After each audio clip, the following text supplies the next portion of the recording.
제가 잘못 줬네요. 24절까지입니다. 네, 좋은 사역자의 모델이라는 제목으로 말씀을 전하겠습니다. 오늘 본문은 바울이 빌립보서 1, 2장에서 예수 그리스도의 본, 그리고 사역자로서의 바울의 본, 이것을 보여준 뒤에 두 명의 다른 사역 모델을 보여주면서 이런 모습을 본받으라, 이런 내용이 되겠습니다. 오늘 살펴볼 사람은 두 명 중에 한 명인 디모데인데요. 아마 이 빌립보 성도들에게 무척 사랑을 받았던 그런 형제였다고 생각이 됩니다. 루스트라 출신이고, 이름의 뜻은 디모데의 디메는 존경과 경이란 뜻이고, 그리고 데는 데오스의 데입니다.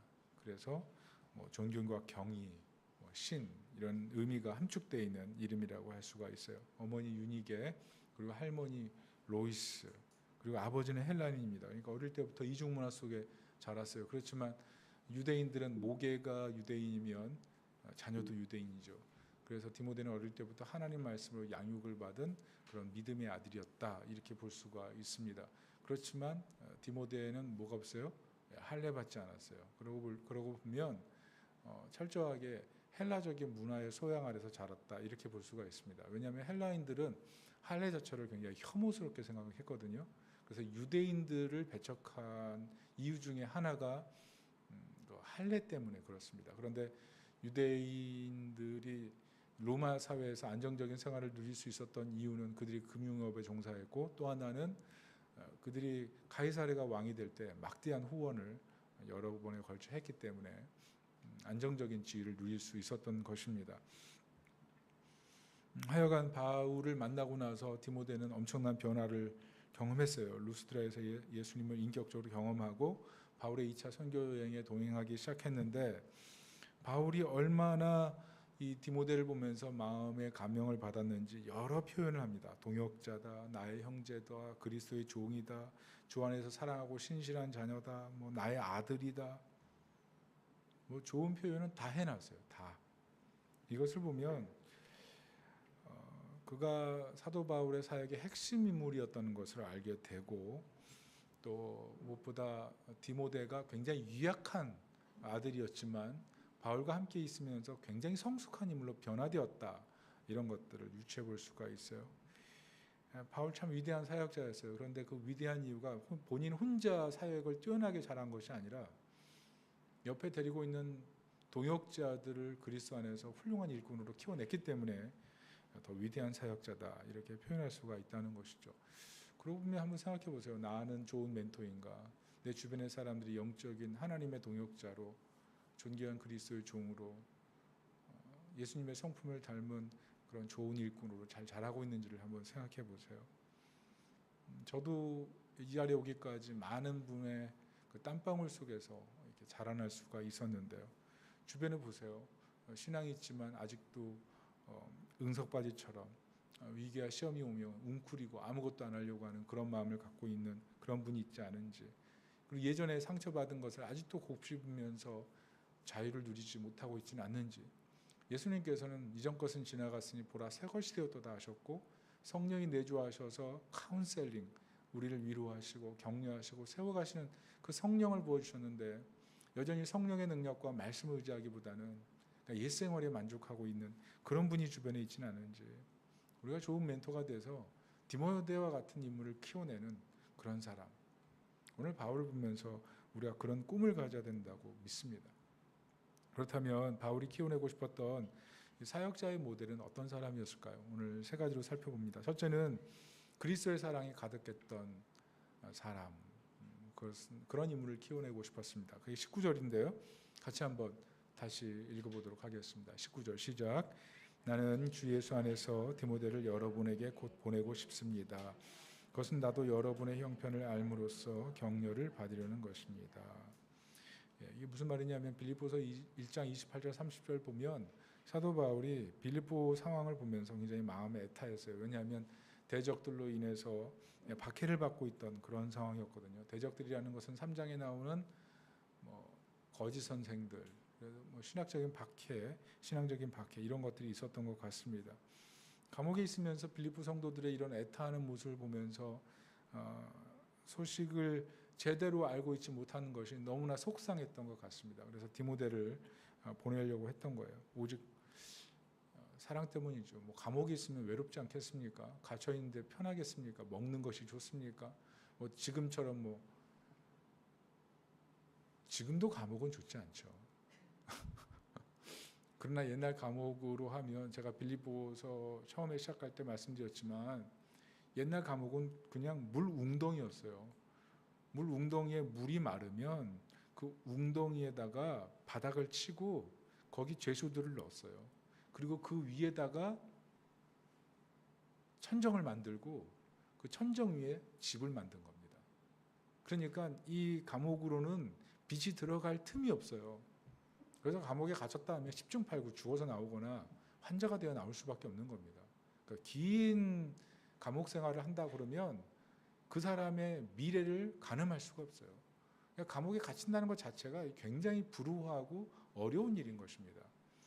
그런데 바울이 자기를 염려하는 것이 아니라 빌립보 교회에 그 신앙적인 박해가 있다는 그 얘기를 들으면서 마음 아파하는 이 모습을 보면서 참 바울의 마음속에 정말 그리스도의 사랑이 많구나 이런 생각을 했습니다. 특별히 오늘 보면 디모데를 보내는데요. 왜 디모데일까요?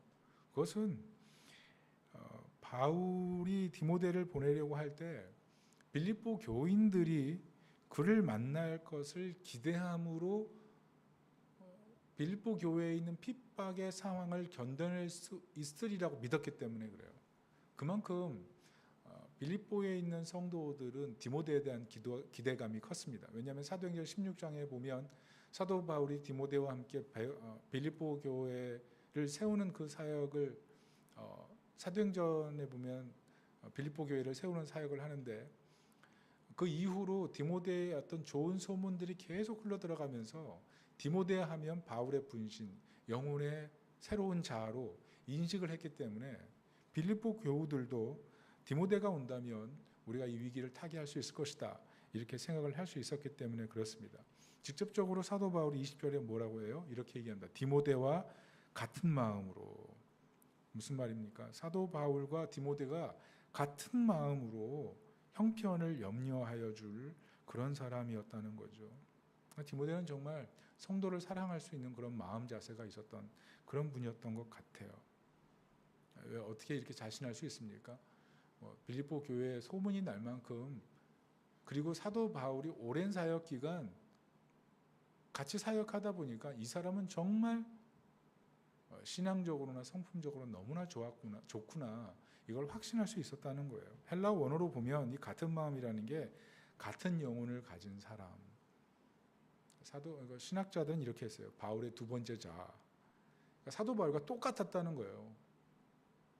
우리가 이렇게 옛날 이렇게 미술을 할 때 미술 시간에 보면 이렇게 스크래치 낸 다음에 딱 찍어가지고 딱 보면 그대로 나오잖아요. 그죠?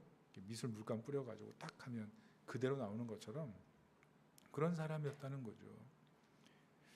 참 이 말씀을 제가 설교 준비하면서 마음이 좀 힘들었습니다. 왜냐하면 저는 항상 이렇게 우리 성도들을 보면 제가 잘하고 있나라는 그런 자책감을 많이 느끼거든요. 저는 개척하면 정말 잘할 줄 알았어요. 성도들 정말 사랑할 줄 알았어요. 정말 가까이 두면서 보면 막 행복하고, 물론 그렇습니다. 물론 보면 행복하고 너무 기쁘고 좋아요. 그런데 잘 돌보지 못한다는 게 항상 마음에 좀 죄책감이 있어요. 이 개척을 하다 보니까 뭐 하나부터 열까지 뭐 손대지 않는 게 없어요. 별걸 다 해요. 보이지 않지만 제 발은 계속 물속에서 움직이고 있습니다. 수요예배, 금요일, 주일 설교 이 세 개 하는데 제 능력이 없는 것 같아요. 설교 준비하느라고 시간을 너무 많이 쏟게 되고 성도들 만날 시간은 없고 어쩌다 문자 보내고 어쩌다 전화하는 거 그게 닿으면서 제 마음속에 너무 못 돌보는 게 아닌가. 내가 이러려고 개척한 건 아닌데 이런 생각을 사실 굉장히 많이 합니다. 그래서 뵐 때마다 죄송한 마음이 있어요. 제 마음을 10분 좀 이해해 주시기 바랍니다. 그래서 여러분 제가 부탁드리는 건 영적인 지도력을 갖고 있는 분들이 사실 이런 마음을 저를 위해서 좀 기도해 주세요. 제 마음이 먼저 더 성도들을 돌볼 수 있는 따뜻한 마음이 되고 시간을 더 할애해서 연락하고 신방 가고 물론 안 만나주는 분들도 많더라고요. 바빠가지고 목사님 오지 마세요. 너무 바빠요. 이런 분들도 많아서 좀 깝깝하기도 한데 시간 많은 분들 매일 만날 수는 없잖아요. 아주 쉽지 않은 것 같아요. 중요한 건 디모데의 모습을 보면서 우리 교회 안에 영적인 리더십 안에 있는 분들이 이런 디모데의 마음, 사도 바울과 같은 마음, 그 같은 마음을 가지고 간다면 얼마나 교회가 건강하게 세워질까 하는 그런 마음이었다는 것입니다. 특별히 우리 가족들도 마찬가지죠. 사도 바울이 자신의 형편과 자신의 상황이 그렇게 어려움에도 불구하고 디모데를 보내서 그들의 상황을 알고 위로를 받고 다시 격려하려고 하는 그 마음. 물론 사도 바울이 감옥에 있을 때 에바브로를 빌립보 교회에서 보내서 사도 바울에 필요한 것을 다 보충해 줬습니다. 그러니까 그 받은 은혜가 있기 때문에 사도 바울은 더 특별히 빌립보 교회를 생각한 게 맞습니다. 그러나 받았다고 해서 이렇게 사랑을 계속 줄 수 있는 건 아니죠. 예수 그리스도로부터 먼저 받은 그 사랑이 있기 때문에 사도 바울이 교회를 세워가면서 애틋한 마음이 있는 거 아니겠습니까? 우리 주변에 내가 세워야 될 사람들이 있는 거예요. 내가 돌봐야 될 사람이 있는 거예요. 그리스도의 사랑으로 먼저 사랑받았기 때문에 세워야 될 사람들이 있는 거죠. 생각해 보세요. 내가 어떻게 세워야 될 것인가? 그 시작이 내가 받은 그리스도의 사랑으로 그들을 위해 기도하는 것부터 시작이고 그 사랑을 계속 흘려보내야 된다는 것을 기억할 수 있기를 예수님의 이름으로 축복합니다.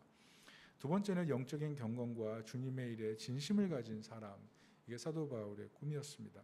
21절 다 같이 한번 읽어보겠습니다. 시작.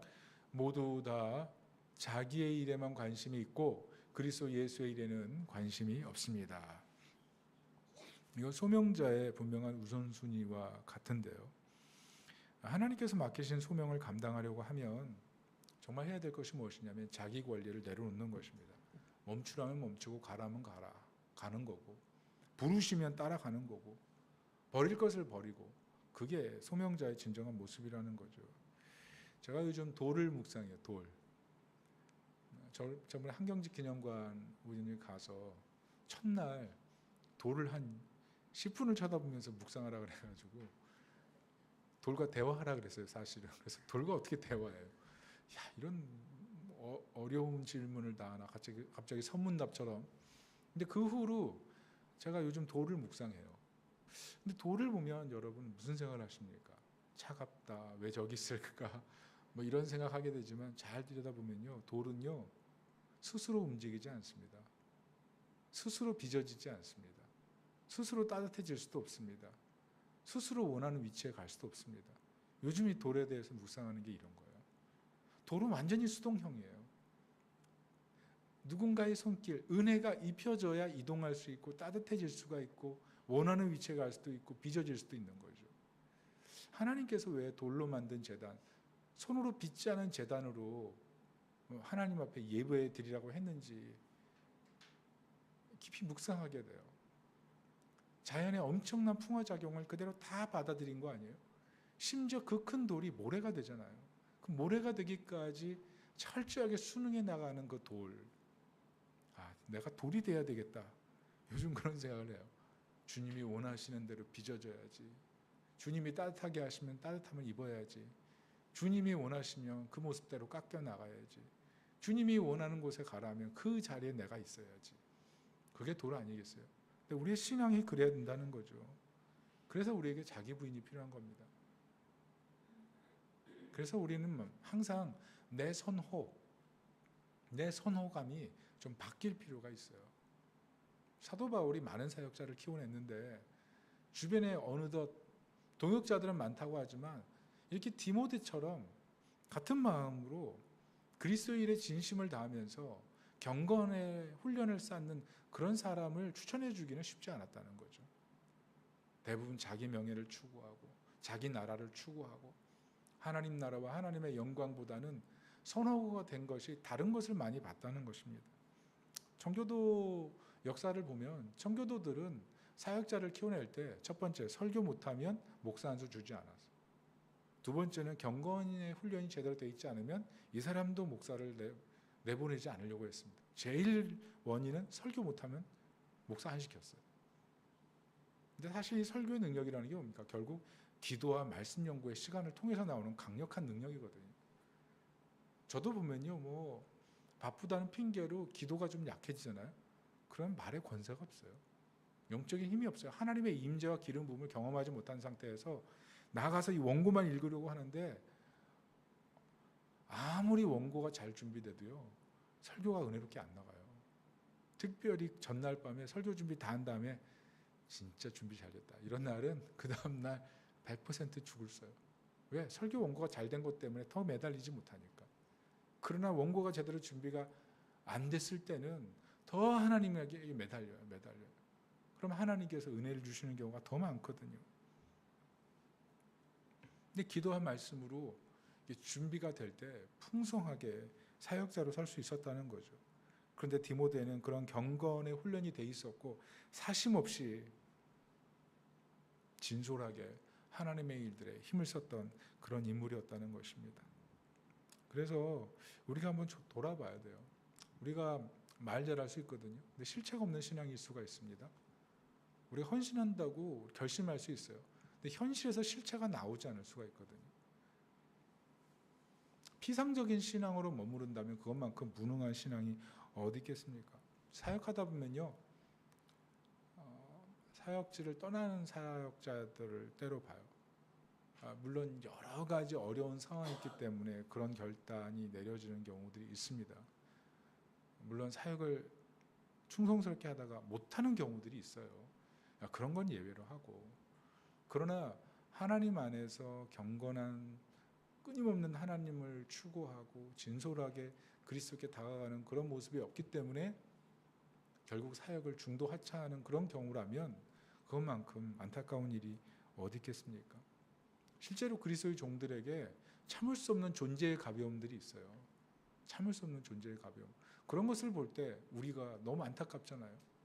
그런데 하나님 보실 때도 그렇지 않겠습니까? 우리가 피상적인 섬김, 피상적인 믿음을 가지고 있다면, 실체가 없는 신앙이라면, 신앙생활을 오래 했는데 실체가 없다면 그게 얼마나 안타까운 일이겠습니까? 그래서 영적인 경건과 이 그리스도의 일에 좀 진심인 것, 이것이 필요하다는 겁니다. 오늘 사도 바울은 디모데를 추천하면서 자신 있는 이유가 있어요.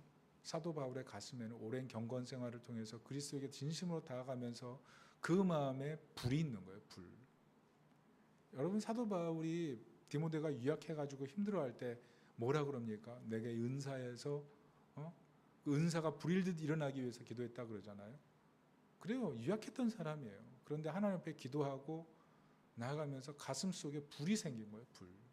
성령의 불, 하나님의 은혜의 불. 그 불이 활활 타오르기 시작하니까 그가 있는 곳에 그리스도 온기가 퍼져나가기 시작하는 것이죠. 오늘 디모데는 그리스도의 일에 진심이었고 하나님께서 주신 그 은혜를 담고자 끊임없는 경건의 훈련을 통해서 훌륭한 인물로 자라갔던 것입니다. 특별히 기억하세요. 교회가 사람들이 모인 것 같고 사람들이 모여서 따뜻하게 서로 교제하면 좋은 공간인 것 같지만 경건의 사람들, 하나님과의 경건의 시간, 그리고 그리스도를 향한 그 진심 어린 마음으로 나아가지 않으면 교회는 교회될 수 없어요. 사교 장소로 전락할 수밖에 없어요. 한 사람 한 사람의 경건으로 매번 하나님과 교제하고 그런 사람들이 예배에 모여서 하나님을 예배할 때 그 예배에 강력한 하나님의 기름 부음이 있는 것입니다. 마음속에 주님과의 이 교제의 시간을 깊이 가져서 마음속에 성령의 은혜로 불덩이가 있는 하나님의 종들이 될 수 있기를 예수님의 이름으로 축복합니다. 마지막으로는 바울이 키워내고 싶었던 영적 모델은 서로 복음으로 한마음 되어 그리스도를 섬길 수 있는 사람이었습니다. 22절입니다. 시작. 그러나 디모데의 인품은 여러분이 잘 알고 있습니다. 그는 자식이 아버지에게 하듯이 복음을 위하여 나와 함께 봉사하였습니다.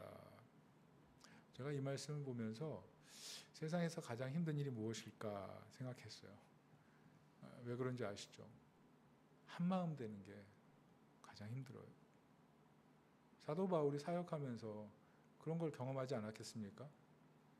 맨 처음에 바울과 바나바가 1차 선교 여행 떠났을 때 마가를 데리고 갔지만 마음이 다르니까 마가가 중간에 돌아가 버렸잖아요.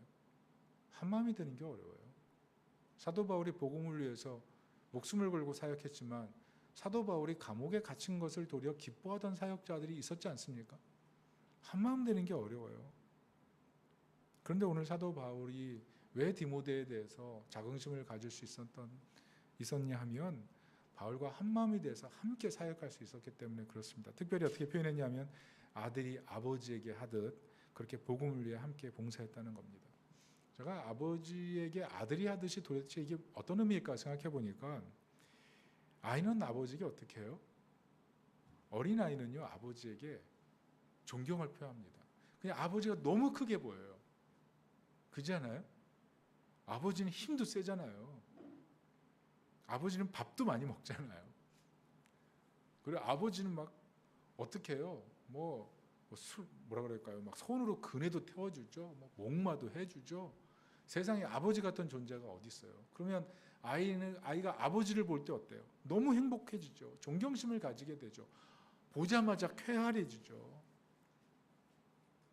거의 황제와 같은 존재죠. 그러니까 막 볼 때마다 기쁘고 사랑하게 되고 그게 아이가 보는 아버지의 모습 아니에요?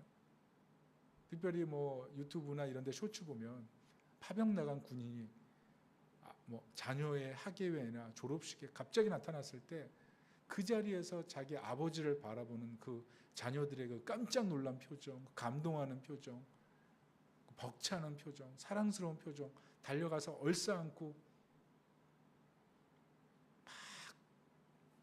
그 애정을 표현하는 모습을 보면서 어떤 느낌을 받습니까? 그게 하나됨 아니겠어요? 근데 사도 바울에게 디모데가 그랬다는 거예요. 디모데가 요즘 그런 얘기 많잖아요. 이제 목사님들이 원로 목사님 되거나 은퇴할 때 새로 이제 위임 목사 투표를 하거든요.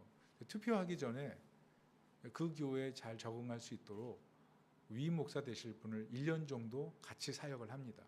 데리고 있을 때. 그래서 그거 뭐라 그러냐면 같이 일한다 그래서 동사 목사라 그래요. 동사 목사. 그런데 그 담임 목사님 모임에 가면 많은 분은 아니지만 어쩌다 그런 분들이 있어요. 목사님 저는 최근에 동사 목사라 갔다가 동사돼서 이렇게 새로 사역지를 옮겼습니다. 이런 분들이 많아요. 분명히 그 교회 담임 목사 될 뻔했는데 동사 목사로 가서 그 은퇴 목사님, 원로 목사님 모시고 사역하다가 동사 얼어 죽었다는 거예요. 마음이 얼어 죽고 육체가 얼어 죽었다는 거죠. 같은 목사인데도 같이 있는 게 어려운 거예요. 한마음 되는 게 어려운 거예요. 제가 이것을 보면서 제 마음이 지금까지 제가 모시고 있던 분들과 얼마나 아버지처럼 모셨나 생각해 보니까 정말 부족한 게 많았더라고요. 한마음 되는 게 정말 어려운 겁니다. 그래서 참 이것을 놓고 기도해야 되는데 근데 사도 바울이 볼 때 디모데를 그렇게 인정한 거예요. 뿐만 아니라 빌립보 교인들도 그가 오기를 기다리고 있는 거죠. 그가 얼마나 훌륭한 사람인지 이미 정평이 나 있었기 때문에 빌립보 교우들도 그 디모데를 기다리면서 기도하고 있었다는 것입니다. 여러분 우리가 많은 일을 할 수 있어요. 많은 봉사할 수 있어요. 뭐 구제할 수 있어요. 여러 가지 일들을 통해서 사람들에게 칭찬받을 수 있어요. 그런데 평안에 매는 줄로 성령의 하나 되게 하신 것을 힘써 지키는 그 일에 초점 맞추시길 바랍니다. 하나됨이 어려운 거예요. 하나됨. 많은 섬김을 하고 많은 헌신을 해도 성도가 하나 되고 목회자와 하나가 되고 교회와 하나가 되고 이게 어려운 일이에요. 평안에 매는 줄로 성령의 하나 되게 하심을 힘써 지키라. 이 말씀을 우리 가슴에 좀 담았으면 좋겠습니다. 제가 계속 말씀드리지만 이 교회는요. 잘 몰랐지만 뭐 여러 가지 대출을 안고 들어와서 매입할 때 그때 아는 소식이 이 건물을 지었던 분이 목사님이셨잖아요. 어떤 교회 성도님들 그 교회가 돈을 내서 이 건물을 지은 거예요. 짓고 나서 예배 드리려고 들어오다가 싸움이 난 거예요. 그래서 교회가 쪼개지면서 이 건물을 팔 수밖에 없었어요. 그래서 이 교회를 경매로 두 번째 목사님이 인수를 했고, 그래서 1사 5층을 교회로 운영하셨는데 이 교회도 분열이 생겨서 천천제가 들어와서 교회를 반으로 쪼개고, 또 부교육자가 성도들 데리고 나가고 쪼개지고, 이런 아픔의 흔적이 있던 교회. 그러면 우리는 어떨까? 우리는 괜찮을까요? 조심하라는 얘기예요. 조심하라는 얘기예요. 제가 왜 이 말씀을 드리냐면 누가복음 11장 24절부터 26절에 이렇게 예수님 말씀했습니다. 더러운 귀신이 사람에게서 나갔을 때 물 없는 곳으로 다니며 쉬기를 구하되 얻지 못하고 이에 이르되 내가 나온 내 집으로 돌아가리라 하고. 자기 집이 어디 있어요, 귀신이. 근데 내가 나온 내 집으로 돌아가리라 하고 가서 보니 그 집이 청소되고 수리되었거늘 이제 가서 저보다 더 악한 귀신 7을 데리고 들어가서 거하니 그 사람의 나중 형편이 전보다 더 심하게 되었느니라. 제가 설교 준비하면서 아차, 야, 귀신이 노리는 게, 마귀가 노리는 게 이런 거구나.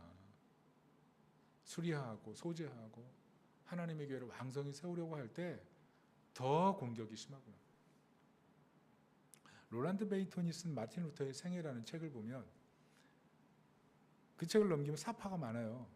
사파가 많은데 그 사파 중에 하나 내용이 뭐냐면 교회 성도들이 다 자고 있어요. 그러면 지붕에 마귀들도 다 자고 있어요. 그런데 어떤 교회는 뭐 성도들이 일어나서 찬양하고 기도하고 부르짖고 그러잖아요. 그럼 지붕에 있는 마귀들도 다 각성을 해가지고 지붕 위에서 막 자기 그 창을 갖고 막 노려보고 있는 그런 거예요. 여러분, 교회라는 것이 만만한 곳이 아닙니다. 한 지역에 영적인 운명을 주고 있는 곳이에요. 그러니까 영적인 전쟁이 늘 있는 곳이에요. 특별히 살아나려고 하면 살아나려고 할수록 교회는 영적인 전쟁이 거센 곳이에요. 하나님께서 이곳에 우리를 부르신 이유가 분명히 있다고 생각합니다. 우리가 사는 곳에서도 영적인 전쟁이 있지만 이 교회가 여기 세워졌기에 이 지역의 영적인 운명을 책임지기 위해서 한마음 한뜻이 되어서 나아갈 때 하나님께서 기쁨으로 또 영혼을 맡기실 수 있다고 믿습니다. 사도 바울은 이 디모데를 바라보면서 이 한마음이 된 그리스도의 군사, 이 디모데를 보면서 너무 안정감을 느꼈던 거죠. 우리도 주변에 내가 만약 영적인 멘토라면 내 주변에 있는 사람과 얼마나 한마음이 될 것인가. 여러분, 가정에서도 한마음 되기 힘들고 자녀와도 한마음 되기가 힘들고, 특별히 자녀 보세요. 어릴 때는 엄마 이러지만 조금만 크면 아빠 엄마 안 찾아요. 문 닫고 안 나오잖아요. 우리 집 얘기는 아닙니다. 뭐 쉽지 않잖아요. 근데 세상에서도 마찬가지고. 그런데 하나님이 우리를 그렇게 부르셨어요. 세상에 하나님께서 우리에게 맡기신 그 영역 안에서 우리가 좋은 멘토가 돼서 그 사람을 디모데와 같이 훌륭하게 키워서 하나님의 영광을 드러내는 모델로 키우기를 원하셔서 우리를 부르셨다는 것입니다. 오늘 말씀의 결론을 맺습니다. 우리는 미래를 모르죠. 어떤 일이 일어날지 몰라요. 오늘 사도 바울이 23절 24절 뭐라 그래요? 자기가 언제 풀려날지 모른다. 내가 풀려나면 곧 너희에게 가고 싶다. 그리고 내가 아직 재판이 제대로 끝나지 않아서 디모데를 보내고 싶지만 아직은 보낼 수 없는 그런 상황이다. 이런 얘기를 해요. 여러분, 사도 바울의 인생은요, 풀리는 인생이 아니었어요. 어려운 인생이었어요. 예수님 만나고 헌신한 뒤에 그 인생이 더 굴곡이 많았어요. 그러니까 우리는 미래를 모르니까 참 답답할 때가 많고, 좀 더 믿음이 강했으면 막 그러면서 답답할 때가 많은데, 사실 사도 바울만큼 답답한 환경을 경험했던 사람은 없었을 겁니다. 그런데 사도 바울이 이런 환경 속에서, 미래를 모르는 이런 상황 속에서 어떻게 버틸 수 있었을까요? 그 이유는 딱 하나예요. 다메섹에서 만난 예수 그리스도가 살아계신 하나님이라는 분명한 믿음이 있었기 때문에 그렇습니다. 여러분, 우리가 믿고 있는 예수 그리스도가 살아계신 하나님이라는 사실을 믿으십니까? 이 분명한 믿음을 가지세요. 이 분명한 믿음을 가질 때 우리 인생의 미래를 알 수가 없지만 그분이 나와 함께 하시고 그분이 나를 도우셔서 내 인생의 미래를 책임지실 것을 믿음으로 말미암아서 현실에 어떤 난관과 어려움이 있어도 흔들리지 않고 그 살아계신 예수 그리스도를 따라 한 걸음 한 걸음 옮기다 보면 결국 종국에 승리하리라. 그 믿음이 우리를 지키고 이끄는 줄로 믿습니다. 우리 마음을 흔드는 일들이 어제도 있었고 오늘도 있을 것이고 내일도 있을 것입니다. 그러나 어떤 상황 속에서도 흔들리지 않으면서 디모데를 키워냈던 바울의 그 모습을 생각하면서 사랑하고 경건하고 진실로 그리스도의 일에 힘쓰고 무엇보다 한마음이 돼서 우리 주변의 사람들을 하나님 나라의 일꾼으로 키워낼 수 있는 영광스러운 하나님의 백성 되기를 예수님의 이름으로 축원합니다. 아멘. 우리 이 시간에 다 같이 한번 기도할까요? 기도할 때 하나님은 우리가 영적인 좋은 멘토가 되길 원하십니다. 사랑하고 경건하고 한마음이 되어서 그리스도에게 나아갈 수 있는 그런 사람으로 사람을 키우는 그런 사람이 되길 원하십니다.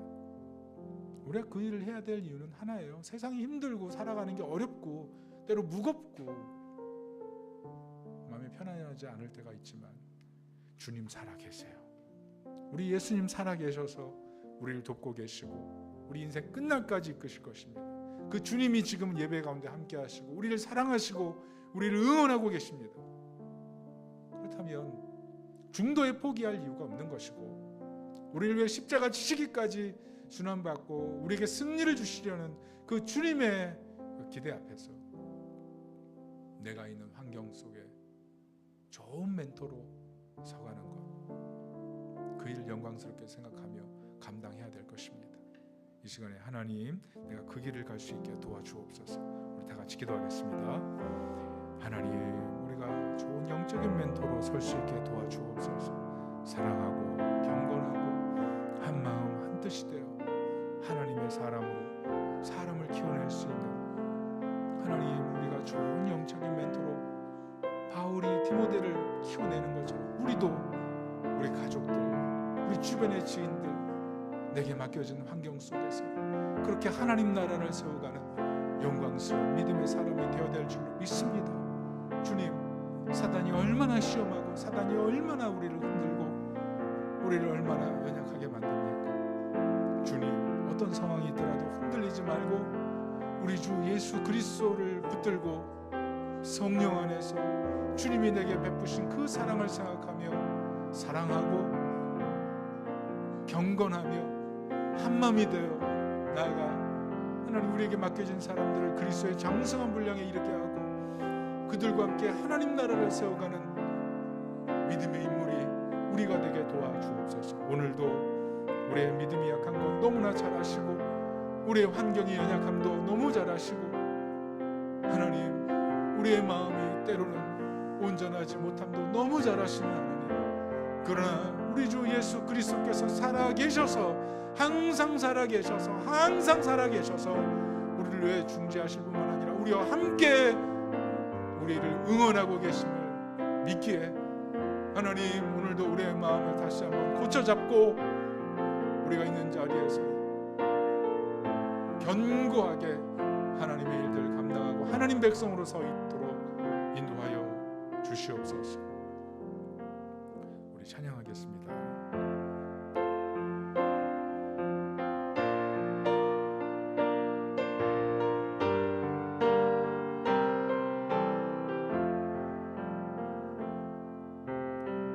세상은 들리고 사람들은 변하여도 나는 주를 섬기리.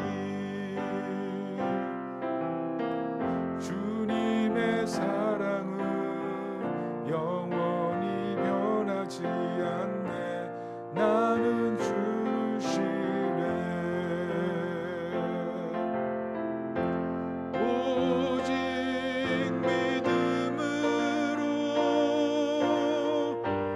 믿음으로 내가 살리라. 오직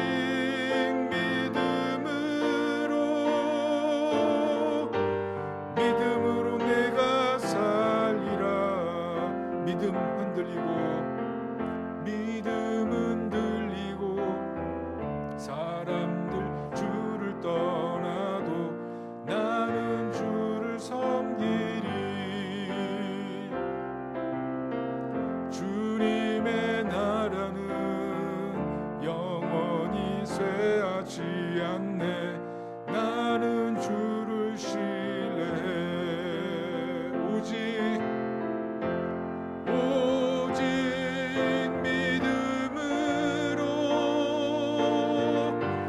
믿음으로 내가 살리라. 오직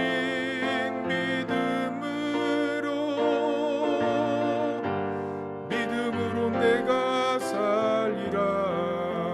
오직 의인은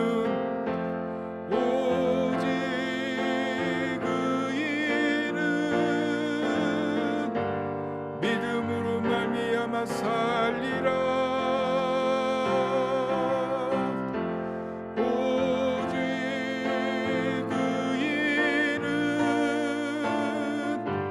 믿음으로 말미암아 살리라. 오직 믿음으로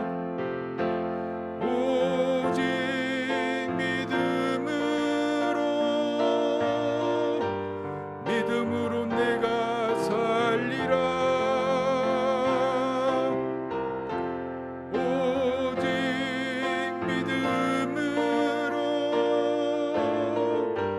믿음으로 내가 살리라. 마지막으로 한 번 더 기도하겠습니다. 우리 주 예수 그리스도께서 사도 바울을 부르시기 위해서 다메섹 정오의 빛 가운데 나타나셔서 내가 어찌하여 나를 핍박하느냐 얘기하셨어요. 가시채를 뒷발질하기에 내가 힘드니다. 예수님께서 친히 말씀하시며 사도 바울을 깨우치셔서 이제는 진짜 성경에 나온 귀로 듣고 깨달았던 그 예수, 알고 있던 그 예수 그리스도가 진정한 구주이신 것을 깨닫고 남은 인생 살아계신 예수 그리스도와 함께 동행하며 인생의 파편 같은 삶의 자리마다 흔들리지 않고 사역했던 것처럼 우리 인생길에도 이 예수 그리스도를 믿는 분명한 믿음이 있을 때 흔들리지 않는 것입니다. 그 믿음이 있을 때 환난도 통과하고 다시 오실 그 환경의 그 절망적인 상황에도 주님 바라보고 고난을 버틸 수가 있는 거죠. 이 시간 하나님 우리 마음 가운데 예수님 믿는 굳센 믿음 주시고 이 예수 믿는 이 굳센 믿음 증거하는 그런 인생 되게 도와주시옵소서. 우리 다 같이 기도하겠습니다. 우리 안에 예수 그리스도를 믿는 굳센 믿음을 주시옵소서. 예수님 믿는 굳센 믿음을 주시옵소서. 우리 죄를 위하여 흘려 주신 예수님이 나와 함께 하시고 나를 사랑하시고 나를 기뻐하시고 나를 좋아하시고 나를 흠양하셨고 내 인생에 풍파가 많은 날, 파편화되는 날, 절망의 신음이 있는 날, 그날도 주님은 여전히 나와 함께 하셔서 나를 위로하시고 나와 동행하시고 나를 안아주시고 위로하시고 다독여주시는 살아계신 예수 그리스도이심을 찬양합니다. 하나님 이 은혜를 붙들고 우리 인생의 걸음 걷게 하시고 우리 사랑하는 가족에게, 친지에게, 친척에게, 동료에게, 친구에게 복음을 전하여 우리 주변 지인들에게 예수님의 사랑을 전하여 이 교회에 아직도 복음을 듣지 못한 많은 사람들을 교회로 데리고 나와 그들이 하나님 앞에 예배할 수 있도록 하는 우리가 되도록 인도해 주세요. 하나님 이 복음의 능력을 우리가 견고히 믿어 나아가게 도와주시고 이 하나님 교회를 흔들려고 하는 사단의 모든 공격에 우리가 믿음의 굳세게 서서 하나님의 영광을 드러내며 나아가는 그리스도의 몸이 되도록 축복하여 주시옵소서. 하나님 아버지 우리가 살면서 많은 어려움을 있지만 그때마다 예수님 살아계셔서 우리를 항상 도우시는 분이심을 기억하고 담대하게 세상을 살아갈 수 있도록 도와주옵소서. 사람이 없어도 환경이 없어도 물질이 없어도 우리 예수님 우리와 함께 하신다는 그 믿음 때문에 이 세상 살 때 담대하게 믿음의 영광을 보며 살도록 인도해 주옵소서. 우리 성도들의 재정적인, 건강적인, 상황적인, 자녀적인, 직업적인, 또 부부간에 여러 문제들이 산적해 있습니다. 주님께서 가정마다 믿음을 더하시고 위기를 탈출하게 하시고 큰 기쁨으로 예배할 수 있도록 한 분 한 분을 축복하여 주시옵소서. 지금은 우리 주 예수 그리스도의 은혜와 하나님의 사랑과 성령의 교통하심이 바울처럼 좋은 멘토가 되어서 위대한 믿음의 인물들 키우기를 다짐하는 이 자리에 계신 귀한 하나님 백성들 머리 위에 지금부터 영원토록 함께 계실지어다. 아멘.